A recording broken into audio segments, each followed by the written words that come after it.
Hello, this tutorial covers how to paint an apple in grayscale using acrylic paint. All you need is black and white paint. I've already mixed up my gray values.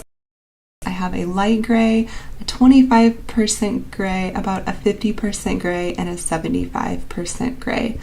I'm using 80-pound mixed media paper. It's pretty thin, and I like to tape down all four sides of my paper. You can use artist tape, painter's tape, or masking tape.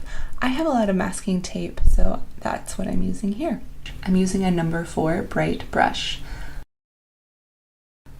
With a pencil, lightly draw in the shape of your apple. It's basically a sphere with a little bit of a wave at the bottom and the top.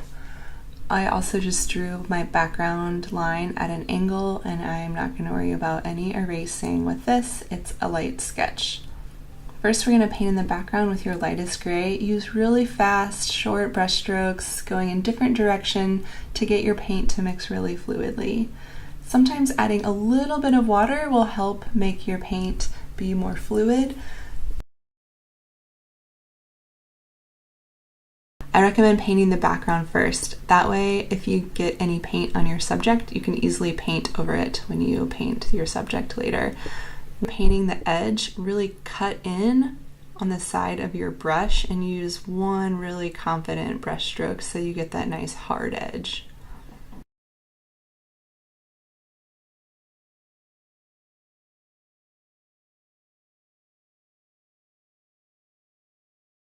Next, you're going to paint the table or the foreground. Use the 25% gray to do that. And again, you're using really fast, short brush strokes. Cut in on those edges to get a nice hard edge.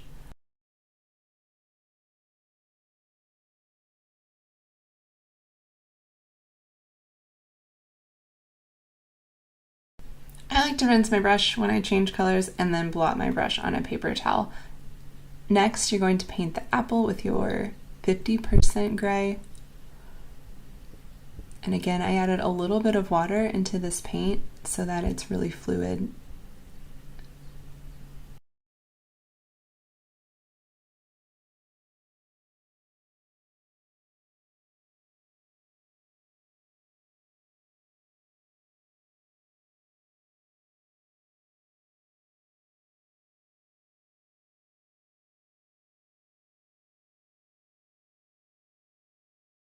Now that you have your values blocked in, it is time to paint your apple. With your apple, we're really going for that range of value. The light source is coming from the upper left. I'm going to start by adding my highlight. The highlight is not at the actual edge of the apple. The highlight is going to be inward a little bit.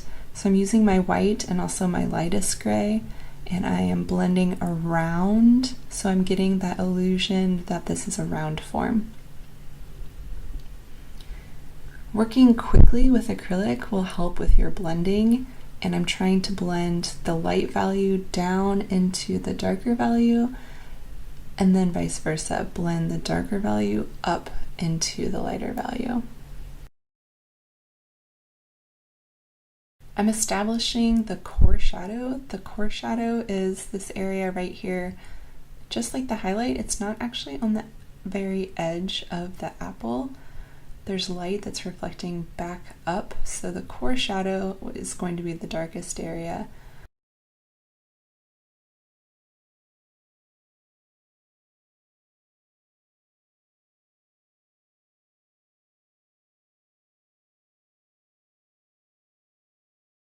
Next, add your cast shadow. The cast shadow is the shadow the object casts based on your light source. Since my light source is at the upper left, the shadow is going to be toward the right side. The shadow is going to be darkest where the object is touching the table. I'm using 75% gray for the shadow and black where it is darkest right underneath the apple. Blot your brush on a paper towel to clean it and use the dry brush technique for the edges of the shadow to soften them. I'm going back with my 50% gray And I'm blending the 50% gray up into the light value. I'm also using some of that 25% gray and blending that value down. And finally finish off the stem. Again, since the light source is on the left, the right side of the stem is going to be darker. I'm still using my number 4 brush here, which is not exactly the easiest brush to do this small area with. You can change brushes. In the area around the stem, add a highlight to make it look like that part of the apple is coming forward, and add a shadow where the stem is going into the apple to really push that depth. Finesse your apple by touching up on any values that you think you need a little bit of adjusting. Once you're done, take a step back and look at this. We have a nice range of value. I use an 8-step value scale, with 1 being my whites as highlights and 8 being my blacks as shadows. Here I have a range of values from 1 to 8 and a lot of midtones. Also, remember what we talked about with cutting in on the edge to get a really nice hard edge. By having that hard edge, it also looks like the apple is coming forward. You don't want to have it look like the background paint is kind of on top of the apple. That's where the depth won't be as convincing.